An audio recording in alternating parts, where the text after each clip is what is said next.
రాష్ట్రంలో మళ్లీ ఎన్నికల వాసన.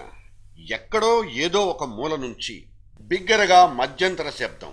ఇన్నాళ్ళు గాల్లో కత్తులు దూసుకున్న ప్రతిపక్షాలు ఒక్కసారిగా యుద్ధ రంగానికి ముహూర్తం పెట్టేసుకున్నాయి. అయినా చంద్రబాబు దూసిన అవిశ్వాస అస్త్రం మీద కనీసం ఆయనకైనా విశ్వాసం ఉందా? అనుమానాస్పదంగా కనిపిస్తున్న బాబు ఎత్తుగడ జగన్ పార్టీ ఆఫీసులో వాతావరణాన్నైతే ఒక్కసారిగా మార్చిపడేసింది.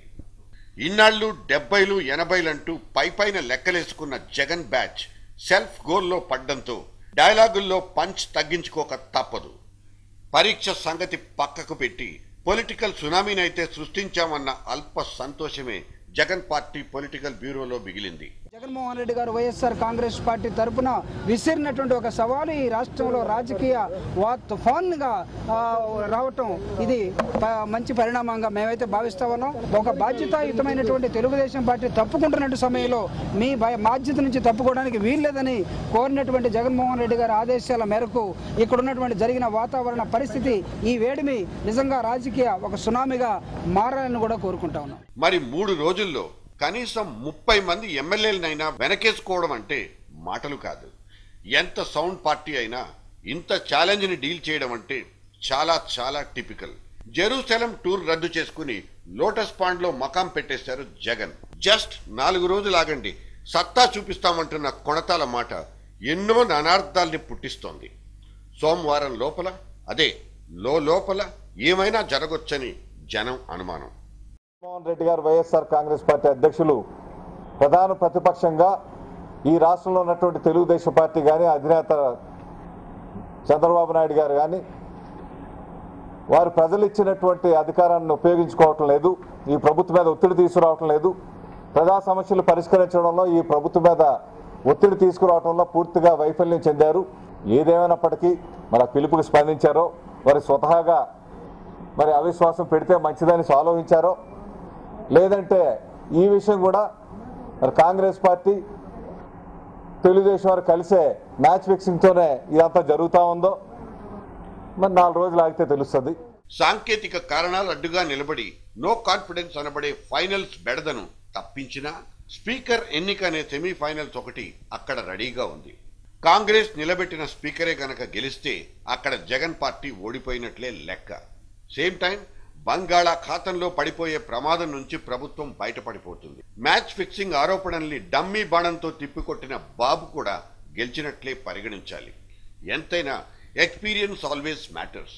30 ఏళ్లుగా ఇన్ని డక్కా ముక్కీలు తిన్న బాబు అనుభవం ముందు 3 నెలల పిల్ల పార్టీ ఎంత? బాబుతో రాజకీయం అంటే కాన్తో గేమ్స్ ఆడినట్టేనంటోంది ఎల్లో క్యాడర్. ఒక్క మాటతో సెటిల్ చేయాలంటే జగన్కు this is the first political lesson.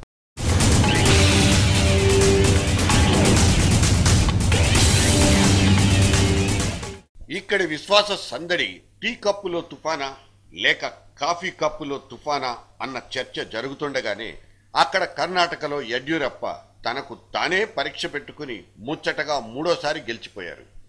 అసమ్మతి, హైకోర్టు, రాజ్భవన్ మూకుమ్ముడుగా దాడులు చేసిన ఆయన 5 ఏళ్లకు మాత్రం డోకా అన్నదే కనిపించడం లేదు. దినదిన గండాల్ని దాటుకుంటూ గవర్నరే ఓడించిన ముఖ్యమంత్రి ఎడ్డి దూసుకుపోతున్నారు.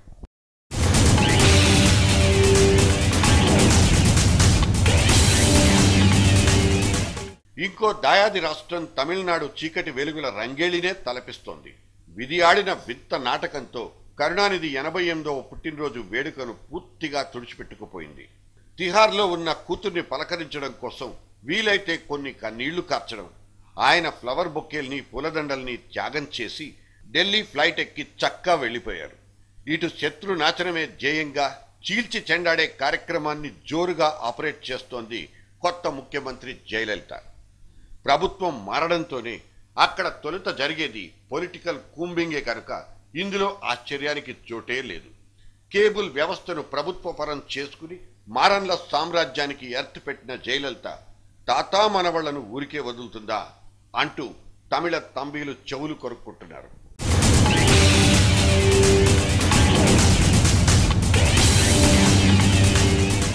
రామ్లీలా మైదానంలో కాషాయం విరగబూసి సోనియా శిబిరాన్ని వెర్రి కేకలు పెట్టిస్తోంది. 5-6 మంత్రుల్ని రాయబారానికి పంపినా రామ్దేవ్ బాబాను లొంగదీసుకోలేకపోయిన ప్రధానికి మళ్లీ పప్పి షేమ్ తప్పడం లేదు. హద్దులు దాటిన నల్ల డబ్బును జాతీయ ఆస్తిగా ప్రకటించాలన్న బాబా డిమాండ్ సంగతేమో గాని ఆయన దీక్షతో వచ్చే చిక్కులే యూపీఏను బెదరగొట్టేస్తున్నాయి. అన్నా హజారే, రామ్దేవ్ బాబా, అగ్నివేశుల్ లాంటి సోషల్ ఎలిమెంట్సే హీరోలై కూర్చోవడం అటు బీజేపీ పోషిస్తున్న ప్రధాన ప్రతిపక్ష పాత్రను పేలవపరుస్తోంది. ముసాయిదా కమిటీలో చోటు లేనందుకే రామ్దేవ్ బాబా అలిగారంటున్న కాంగ్రెస్లోని ఒక తీవ్రవాద గ్రూపు ఈ నిరసనంతా ఒట్టి డ్రామా అన్న కలరింగ్ ఇవ్వడానికి శత విధాలా ప్రయత్నిస్తోంది.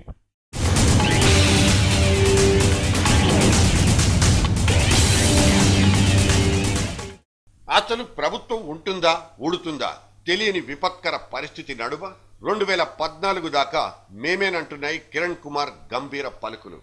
వరలో నుంచి కత్తి దూసి మరి ఆయన ఈ డైలాగ్ విసరడం వెరీ ఇంట్రెస్టింగ్.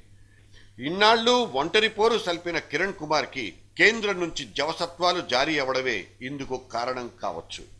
అసెంబ్లీకి కొత్త స్పీకర్, పిసిసికి కొత్త చీఫ్, కిరణ్ చేదోడు వాదోడుగా ఉండడానికి డెప్యూటీ, టోటల్ గా ఈ వీకెండ్ తర్వాత ఏపీ సర్కార్ తాజాగా ఉండబోతుంది.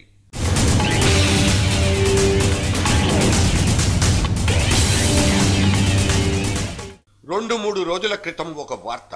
పిసిసి అధ్యక్ష పదవి కోసం కేవీపీ రామచంద్రరావు పేరును అధిష్టానం పరిశీలిస్తోందని సదరు వార్తాహరుడి సారాంశం. అటు ఇటు చక్కర్లు కొట్టిన ఆ వార్తకు ఇంకో సంఘటన ఆజ్యం పోసేసింది. అది రోసయ్య ఢిల్లీ ట్రిప్. ఆ ట్రిప్ లో రోసయ్య ఏం సాధించారో తెలియదు కానీ ఆయన వెంటే నీడలా అనుసరించిన కేవీపీ అంటూ వచ్చిన ఆ తోక వార్త రాష్ట్ర రాజధానిలో సమ్మర్ హీట్ ని ఇంకాస్త పెంచేసింది. కేవీపీ స్టాంపు పడ్డ మంత్రులు, ఎమ్మెల్యేలు, అధికారుల్లో వెర్రి ఆశల్ని పెంచేసినట్లే అనిపించింది.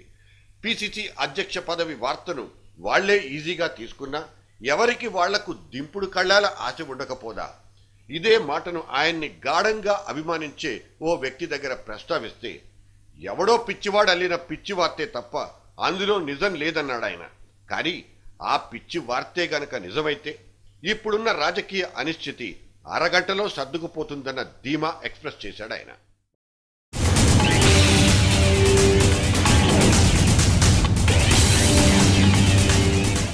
ప్రభుత్వాలకు, పార్టీలకు అతీతంగా ఉంది జనం పరిస్థితి. రాష్ట్రానికి పట్టిన రెబిస్ పీడ ఇప్పట్లో వీడేలా కనిపించడం లేదు. కుక్క కాటుకు బలయ్యే అభాగ్యులతో మృతుల సంఖ్య పెరిగిపోతూనే ఉంది. రెబీస్ మరణాలు సర్కార్ తప్పిదాలేనంటూ కిరణ్ కుమార్ లెంపలు కూడా వేసుకున్నారు. ఇటు రైతుల కష్టాలే ఆధారంగా అవిశ్వాస లొల్లి పెట్టుకున్న పార్టీలు ఆ రైతు గురించి ఆలోచించడం ఎప్పుడో మానేసినట్లు కనిపిస్తుంది. దిగుబడిని అమ్ముకోలేక రెక్కలు ముక్కలేసుకుని దిక్కులు చూస్తున్న అన్నదాత ఆక్రోశం ఎవ్వరికీ పట్టడం లేదు.